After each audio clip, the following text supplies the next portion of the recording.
Hola a todos. En este módulo vamos a hablar de la competencia de formas. El objetivo no es dar un curso de arbitraje, como ya lo hemos dicho antes, sino básicamente ver aquellos conceptos más relevantes para que los coaches puedan acompañar a sus alumnos en la competencia de formas. La explicación está orientada a lo que son la Copa del Mundo y el campeonato mundial. Entonces vamos a hablar las reglas que se aplican en esos torneos. Normalmente en los torneos locales se aplican reglas adaptadas en función de los sistemas que manejamos o la disponibilidad de espacios, etcétera. Empezando por el área de formas, tengan en cuenta que en la competencia de formas se utiliza el cuadrilátero completo. El cuadrilátero completo por reglamento es de 10 metros por 10 metros. Usualmente aquí muchas veces utilizamos un cuadrilátero de menor tamaño. El consejo del ring, es decir, toda la gente que trabaja en el ring en el momento de formas, está compuesto por 10 miembros.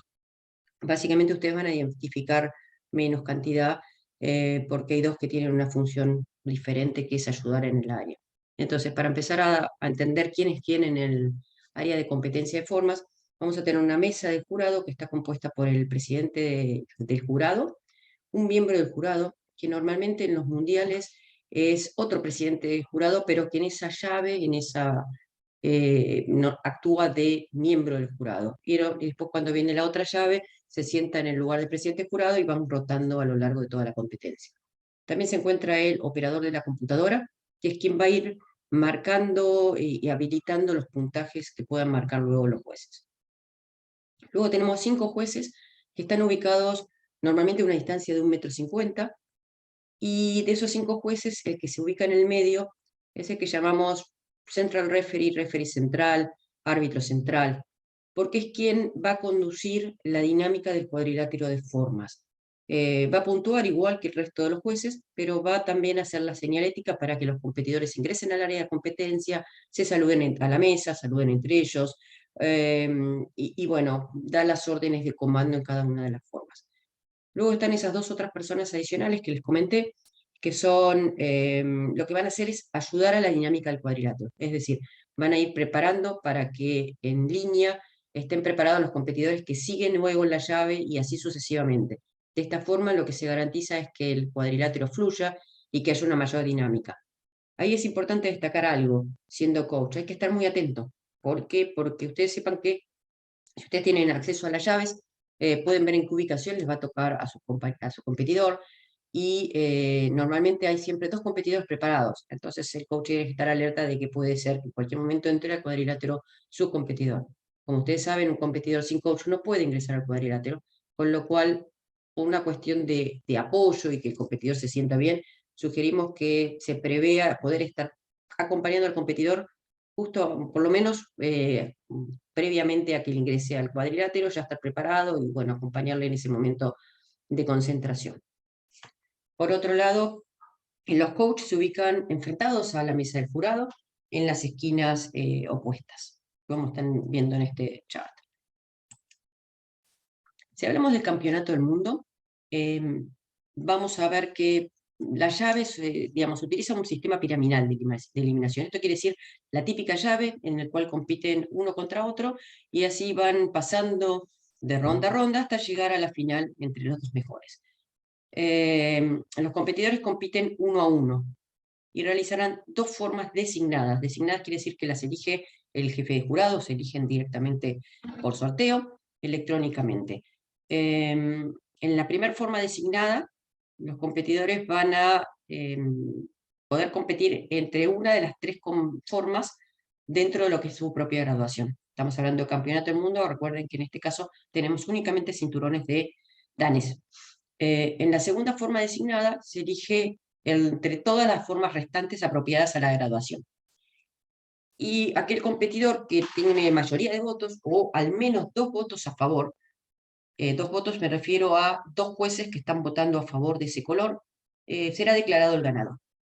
Puede suceder que haya un empate, obviamente, y en el caso de empate se vuelve a sortear una nueva forma designada, los competidores la realizan, y finalmente vamos a llegar a un competidor que gana. Hay que tener en cuenta que en el nuevo reglamento se incluyó la categoría de pre-juniors. Entonces, en este caso, tercer dan y segundo dan pueden competir en conjunto. lo que se hace es, para mantener el criterio de que siempre los competidores compiten con la misma forma, las opciones de formas que tienen para esta categoría son cualquiera desde Chonchi hasta Chuché. Obviamente las de tercer dan van a quedar afuera porque el segundo dan no conoce las formas, entonces no podría haber una competencia si surgiera una de esas formas. Algo que ha cambiado, y es importante que tengan en cuenta, es que ahora los competidores ejecutan la forma uno a uno, uno, después otro. Es decir, primero ingresan los dos competidores, el árbitro central va a hacer saludar al presidente jurado, luego va a hacer saludar a los competidores entre ellos, luego va a invitar al competidor azul, que está ubicado a su derecha, a retirarse hacia el costado del cuadrilátero, va a salir sorteada la forma, los competidores van a poder ver la forma, en ese momento el coach puede dar indicaciones, de hecho puede el competidor acercarse si es que no ve bien para confirmar la forma que le están pidiendo, volver a la posición. El competidor debe empezar la forma en la posición inicial, no puede colocarse en el medio del cuadrilátero, sino que empieza como si hubiera dos competidores. Ejecuta su forma, se le pone la puntuación, y el árbitro central le va a invitar a retirarse hacia el lado para que ingrese el competidor azul. En ese momento, el competidor también va a realizar la forma, también ubicado únicamente en el cuadrilátero, en la misma posición, no en el centro, sino en la posición inicial, realiza sus formas, luego termina de ejecutar la forma, nuevamente ingresa el competidor hong o rojo, que es el que está a la izquierda, y luego se retira, entra el competidor azul, ejecuta la forma, y ahí entra el competidor rojo y se le da el fallo final.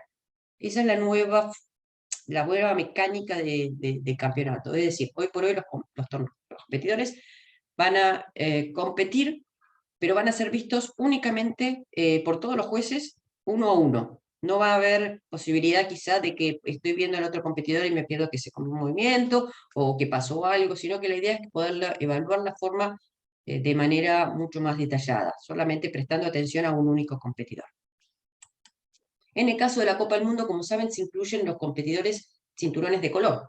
Y en este caso también es la misma mecánica, el mismo sistema piramidal de eliminación, pero van a realizar una sola forma designada. Y tiene que ver con su rango. Por ejemplo, en el caso de color, cuarto y tercer group compiten con una forma designada, cualquiera sea de ellas, desde Chonchi hasta Chungun.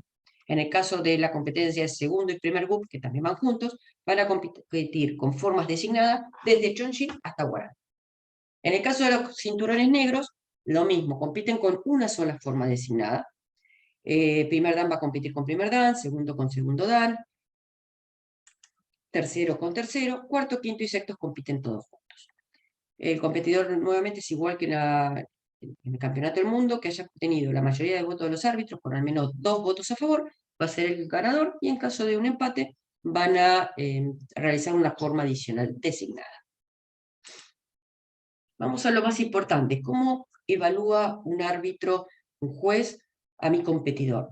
Esto es importante que lo sepan y que entiendan bien el sistema, ¿no? Cómo se van descontando los puntos, qué cosas miran los jueces, porque finalmente eso es lo que hace que entender el fallo final hacia un competidor. El sistema de puntaje de ITF es un sistema en el cual el competidor entra con 10 puntos, un puntaje perfecto, por así decirlo. Luego, a lo largo de la ejecución de cada forma, los jueces van descontando, apretando un botón que descuenta 0.2 puntos, va a ir descontando por cada error técnico que vean. Entonces, por cada uno de los movimientos. Pero lo que es importante es que por cada movimiento se pueden descontar más de un punto. Esto es, por ejemplo, el competidor tiene una posición errónea, donde Ninja Sogi, el pie de atrás, no está ubicado en la posición que debe estar ubicado. A su vez, el mismo competidor tiene una exhalación descoordinada entre el movimiento de la defensa y la exhalación. Y además onduló mal, o hace una ondulación con pico para abajo. Eso implicaría que le tendría que estar descontando 3 veces, 302 puntos, porque encontré 3 errores en una única posición. Entonces, esto es importante, tengan en cuenta. En cada posición, el juez puede marcar más de 0.2 puntos de descuento. ¿Y esos puntos de descuentos a qué se aplican? Acá tienen la lista, ¿no? Si ven en el cuadro de la derecha, de ciertos temas por los cuales el juez descuenta esos puntos. Hay algunos que son más obvios, más fáciles de ver, por ejemplo, cuando el competidor no grita el nombre correcto de la forma al finalizar la forma, cuando se pierde el equilibrio, normalmente es muy visual ese error, pero después también vemos detalles, ¿no? El realizar una técnica, por ejemplo, a una altura que no es la correcta, se mira si la técnica tiene potencia o no tiene potencia, temas como si al final de la forma el pie que vuelve a la posición chumbi es el erróneo, es el equivocado. Vamos viendo la ondulación es algo muy, muy importante para lo que es el taekwondo, como ustedes saben, posiciones inexactas, usar una técnica incorrecta. Es decir, analizamos muchísimos aspectos y normalmente el juez de formas debería saber muchísimo de formas para poder evaluar adecuadamente a un competidor que se prepara durante largo tiempo. Un tema también importante es cuando la forma, el competidor se detiene, pero por ejemplo, se detiene, pero es un segundo que duda y sigue. Normalmente eso es un 0,2. Ahora vamos a ver cuándo se le aplica 0 puntos. Porque hay una detención de ritmo, pero no es una detención completa de la forma.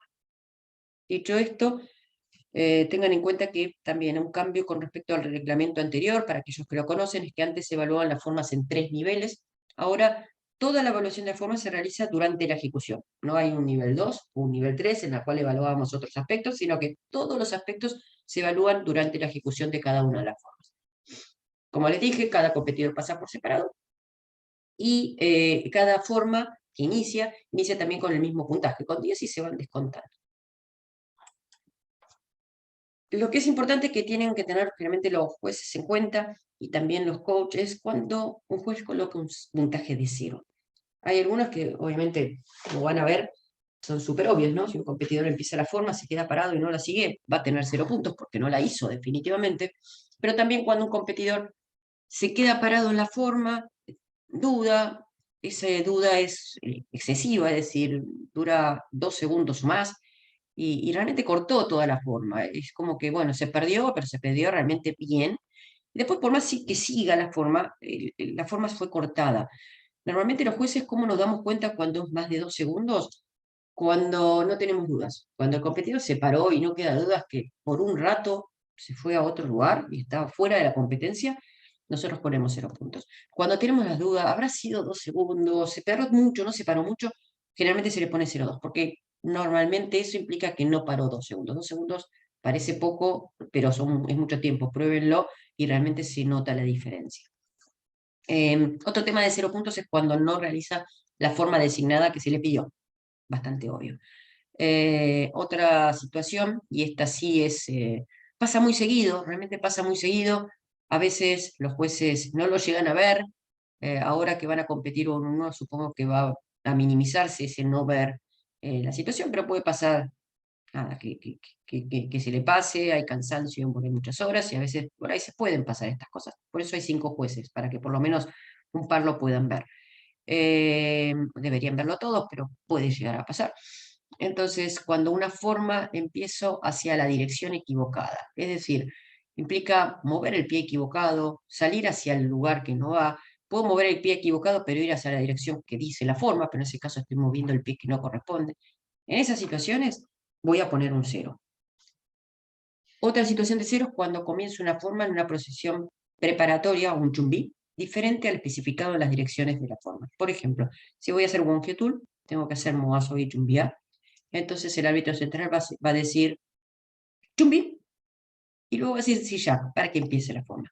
Si al momento de decir Sillak el competidor no tiene la posición Chumbi que corresponde, se le va a poner 0.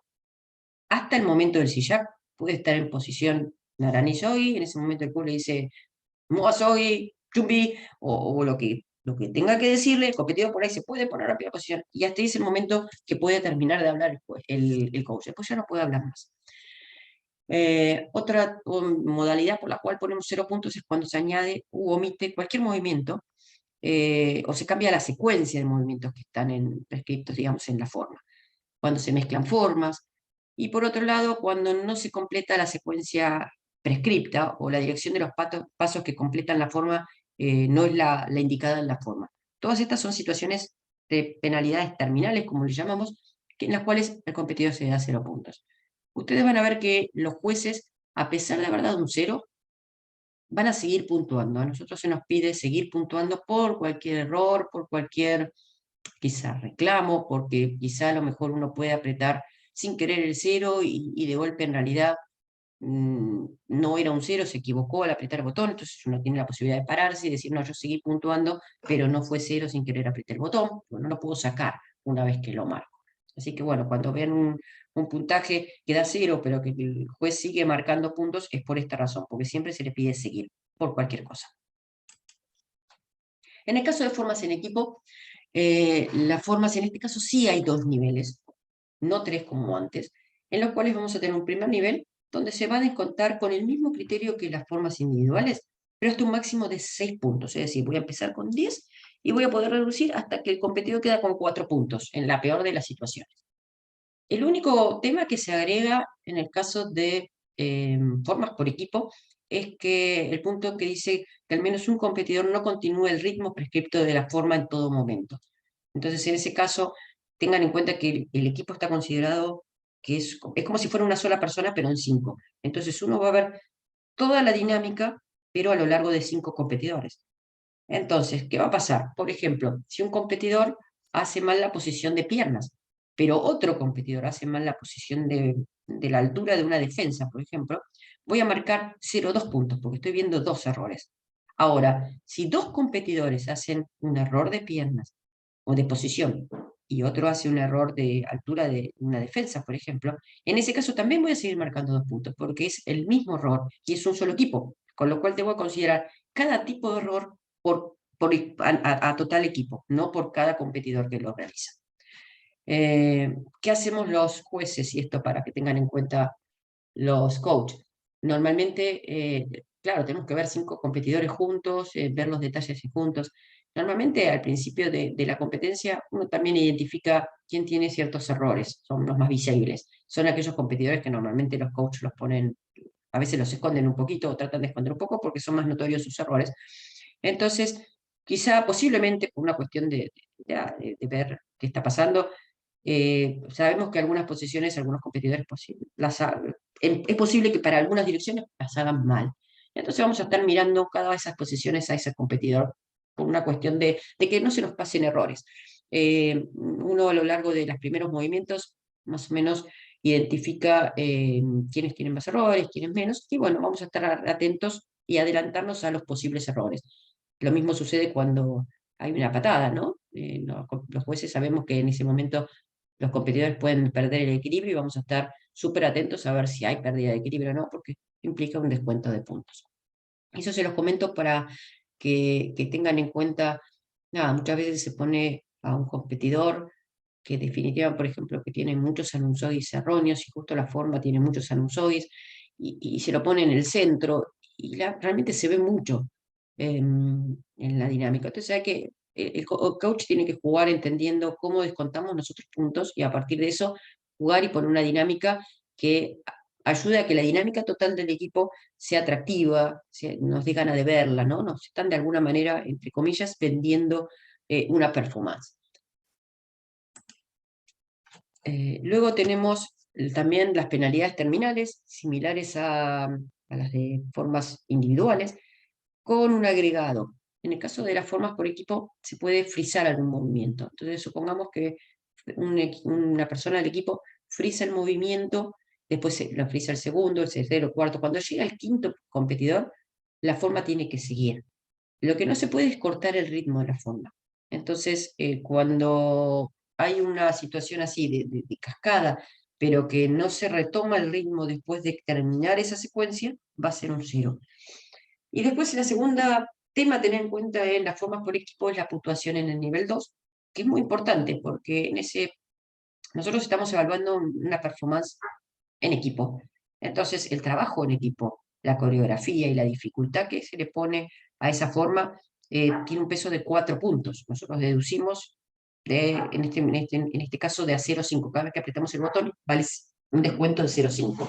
Y lo que vamos a tener en cuenta es, si pudimos notar que estaban haciendo todos la misma forma, si el ritmo, cuando hacen un corte, la secuencia y sonido entre cada ejecución de cada uno de los competidores está coordinado, no hay descoordinaciones. A veces pasa que un competidor sale antes o después y se siente que el ritmo medio se corta, entonces eso implica una menor coordinación, un no tan buen trabajo en equipo, ¿no? Nosotros tenemos que analizar también aspectos como si hicieron la forma todos mirando para adelante, que es mucho más fácil porque hay menos posibilidades de equivocarse que cuando hay equipos que hacen formas en las cuales se empiezan a entrecruzar y a veces ese encruzamiento es muy justo, muy afilado. Un pequeño error implica que la forma salga totalmente mal. Eso obviamente se premia o se descuentan menos puntos porque, bueno, hubo un muy buen trabajo de coordinación.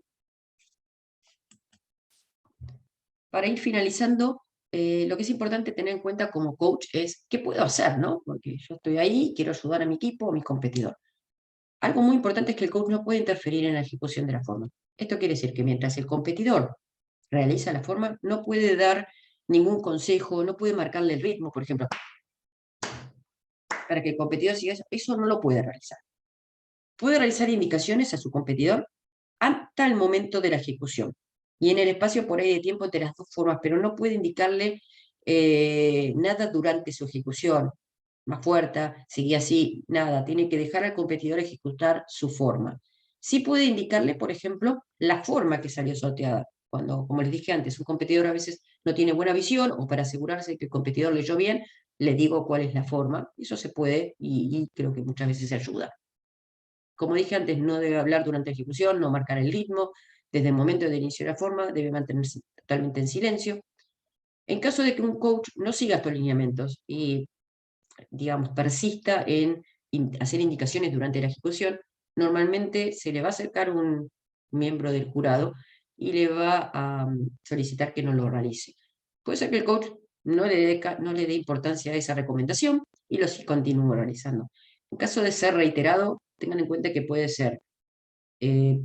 pedírsele que se retire de la competencia o puede no permitírsele ser juez dentro de esa llave porque sabemos que está interfiriendo, no está siguiendo los lineamientos de competencia. Pueden inclusive, depende de la forma o del trato que pueda tener con ese pedido o esa recomendación de no dar indicaciones, puede incluso hasta ser retirado de todo el evento, ¿no? Depende cómo conteste al pedido de seguir cierto alineamiento. Y también el coach tiene derecho a realizar una protesta. Y esto es importante, ¿no? Porque a veces uno dice, desde el lado de los jueces, ¿no? Es importante que, obviamente, aceptar una protesta del coach. La protesta, para que pueda prosperar, tengan en cuenta que debe sustentarse en una falta administrativa. El video no vale, no se puede presentar un video. Los jueces de los fallos van a ser el mejor fallo que pueda haber visto ese juez en ese momento. Entonces, no se va a discutir apreciaciones, sí se puede discutir una falta administrativa. Hay algunos tips que me gustaría compartir antes de cerrar este módulo que no tienen que ver con la evaluación de la forma, pero sí ayuda un poco a su competidor. Todo lo que tenga que ver con la entrada del competidor o previo al inicio de la forma no se evalúa. Pero, ¿por qué digo este pero? Si un competidor entra al cuadrilátero seguro de sí mismo, con una buena presencia. Uno como juez, piensen en el lado humano, ¿no? De los jueces que están del otro lado, ¿no? Por lo menos es una idea de que ese competidor tiene tanta seguridad, debe haber entrenado mucho, debe de sentirse confiado. Transmite cierta seguridad. Frente a otro competidor que quizá a lo mejor entra y no sigue los protocolos. En el fondo, a los jueces tengan en cuenta que los protocolos nos ayudan a hacer nuestro trabajo, entonces son muy importantes. Entonces, el saludo apropiado es algo que es relevante, es una buena recomendación para que le den a sus alumnos. Eh, Obviamente, el resultado no va a influenciar en cómo entró un competidor, pero ayuda al juez a darse una idea con qué se va a encontrar de entrada. Solamente eso. Un buen juez no va a dar ganador porque alguien saludó mejor, ni mucho menos. Eso, por favor, lo quiero aclarar. Pero sí, como coach, mi recomendación es que la persona salude con protocolo, siga el protocolo, sea cortés, siga las indicaciones, salude apropiadamente. Piense que cuando un competidor saluda mal, el árbitro central lo va a hacer saludar de vuelta. Y eso a su competidor le va a hacer quizá perder cierto foco en lo que venía concentrado en cuanto a la forma o cómo debía ser la forma. Entonces mi recomendación es enséñenles el protocolo. El competidor tiene que entender a qué se va a enfrentar, qué cosas vamos a estar evaluando los jueces y tratar de sacar el mayor provecho a esa dinámica. Otro consejo que tengo para darles es, siempre que su competidor se equivoque, que siga la forma como si no hubiera pasado nada, que no haga ningún gesto, nada, siga, tiene que seguir. Hay veces que no lo vemos, hay veces que puede haber un error, que por ahí porque está el error, el competidor está de espalda a los jueces, no se ve nada, que no corte la forma, que siga, que no dé a entender que pasó nada en ese momento. El competidor tiene que hacer su trabajo y si se equivocó, seguir adelante. Eso enséñenlo, practíquenlo en el Dojang, es también uno de mis consejos. Eh, bueno, y finalmente, siempre es muy bueno la cortesía de ambas partes, desde el lado del arbitraje, de los jueces, desde el lado de los coaches, desde el lado de los competidores. Piensen que los umpires, sabemos que el trabajo de formas es muy arduo, lleva mucho tiempo, los competidores se preparan durante mucho tiempo, y los jueces también estudiamos. Algunos piensan que nosotros no nos preparamos, pero los jueces tratamos de estar en los detalles, practicamos las formas, eh, por lo menos los jueces que viajamos a nivel internacional, siempre, o que participamos en torneos regionales, nos capacitamos también. Y nos es muy importante capacitarnos, entender y poder finalmente elegir. Lo que queremos siempre es elegir el mejor competidor de ese día de la competencia. Esto quiere decir que por ahí puede estar el campeón del mundo, pero ese día justamente no funcionó y puede perder, o debería perder si no hizo la forma mejor que el competidor que estaba enfrente a él. Así que bueno, por mi lado, por la parte de formas, esto es una pequeña introducción. La idea es que cuando tengamos la clase interactiva puedan preguntar todo lo que ustedes quieran. Tengan en cuenta que existe un blog en el cual pueden mandarnos preguntas y estamos súper abiertos a poder contestarlas. Nada, este es un curso para ustedes, para que puedan preguntar, para que puedan entender de qué forma realmente pueden ayudar a su competidor a sacar la mejor performance. Muchas gracias.